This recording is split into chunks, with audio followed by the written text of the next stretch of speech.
l'heure d'Annabelle Nakache. Bonjour Annabelle. Bonjour à tous, cette chronique s'adresse à ces femmes qui, il y a quelques jours, ont atteint un record en réussissant ce voyage incroyable, cette maîtrise du temps et de l'espace. Ah oui, vous voulez parler de Katy Perry, cet équipage féminin qui a fait un voyage dans l'espace. Ah non, absolument pas, je parle de toutes ces mères juives qui ont réussi en un temps record à nettoyer leur baraque à fond, de fond en comble pour qu'il n'y ait plus aucune miette de gluten, à faire leurs courses de Pessard dans des magasins cachers blindax à 45 € le kilo de matzah et 232 € le kilo de papouchado, et à préparer un repas qui plaise à toute la famille, même Tata Micheline qui a toujours un truc à dire sur la cuisson de l'épaule d'agneau, ou tonton Claude qui pourrit l'ambiance en contredisant systématiquement n'importe quel sujet de conversation. Et oui, toutes ces femmes qui se battent pour que tu passes le premier soir chez elles, parce que le deuxième, c'est pour du beurre, enfin de la margarine cachère les Pessards quoi. Bon, à cette occasion, moi j'aimerais quand même rendre un hommage à mes grands-mères. Je chéris le souvenir de ces cédères passés chez elles à cette époque où on bouffait absolument rien, c'est ça. Et où elles usaient d'inventivité pour essayer de rendre le truc potable. Le gâteau éponge à la fécule de pommes de terre, le couscous à la galette, sans oublier les kneidel bien sûr, mais surtout ces ambiances incroyables où toute ma vie j'ai chanté le Manishtana parce que c'était moi la plus jeune. Je l'ai tellement chanté que si demain je fais The Voice, c'est la chanson que je choisirais. C'est parti, 3, 4. Manishtana, Laila Zemiko, Alelot, Shebechol, Alelot, Anourlin, Chametz, ou Matza. Ouais, ils se retournent tous là, c'est clair. Bon, je me souviens de la bonne idée qu'avait eu ma mère de nous emmener à l'époque à Euro Disney. Oui, c'était Euro Disney, ça s'appelait pas encore Disneyland Paris. En plein Pessard, la grosse frustration, c'est comme amener Pierre Palmade à une soirée chemsex et lui dire de rien consommer, ou d'emmener l'abbé Pierre n'importe où en fait. Bref, et alors j'ai découvert cette année l'existence d'une coutume que je ne connaissais absolument pas, les grillades. Mais c'est quoi ce truc de Tunisien? Donc la veille de Pessah, les Tunisiens, ils se font un barbecue géant. C'est comme si je disais aux catholiques, avant le réveillon de Noël, viens on se fait une raclette. Non mais c'est un concept, bon calorique et pas très économique, mais c'est un concept quand même. Un bisou aux Tunes qui nous écoutent.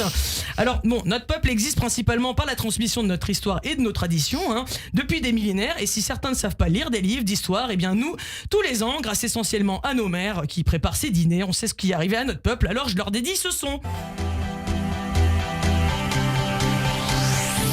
Est-ce que tu te sens comme une serpillière, bonne à ramasser à la petite cuillère? As-tu la sensation que tu en as trop fait, que tu t'es déboîté l'épaule à force de nettoyer?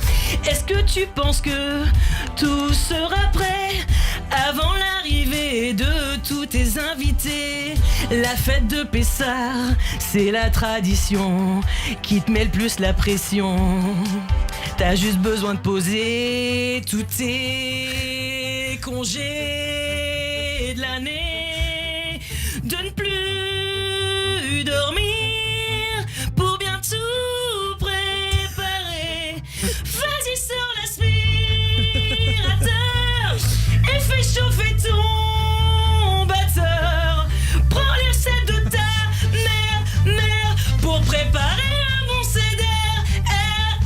C'est cool parce qu'on est filmé mais rien n'a été filmé pendant que je chante, donc c'est cool. Bonjour Mohamed Sifawi qui nous écoute, c'est formidable. Bon alors on revient sur Katy Perry. Oui puisque vous insistez, je peux revenir sur son voyage dans l'espace. Elle a mis quand même 11 minutes à faire un aller-retour dans l'espace alors que les Hébreux ont galéré 40 ans dans le désert avant de débarquer en Israël. C'est pour ça qu'ils ont inventé Waze, pour que des nanas comme Camélia Jordana puissent savoir où se trouve le McDo le plus proche quand même. C'est important. D'ailleurs, je sais pas ce qui est le plus cher, organiser un CEDER chez toi ou faire du tourisme spatial. Non, je déconne, je sais que c'est le CEDER le plus cher, bien sûr.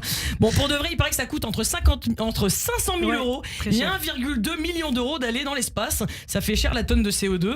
La fusée a quand même brûlé 15 tonnes de CO2 par personne, l'équivalent de 8 ans d'émissions de gaz à effet de serre d'une personne normale en 11 minutes seulement.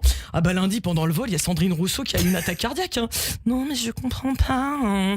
J'ai mal à mon globe. J'ai ma planète en feu, là. On est en préménopause climatique avec bouffée de chaleur et dérèglement hormonal. Non, mais c'est vrai que c'est un petit budget pour Jeff Bezos, mais un gros gaspillage pour l'humanité. Ceci dit, en termes de budget, c'est pas pire que filer 1,6 milliard de dollars à des gens pour qu'ils construisent des tunnels et des armes avec, au lieu de faire prospérer leur économie et leur peuple. Encore faut-il savoir le reconnaître. Tiens, en parlant de reconnaissance, je crois que ça y est, Macron est officiellement presbyte. Enfin, opticalement parlant, bien sûr. Il voit plus, ni de près ni de loin. Quand t'as une organisation terroriste devant toi et que toi tu vois un État, c'est chaud. T'imagines le dîner officiel en juin à Paris?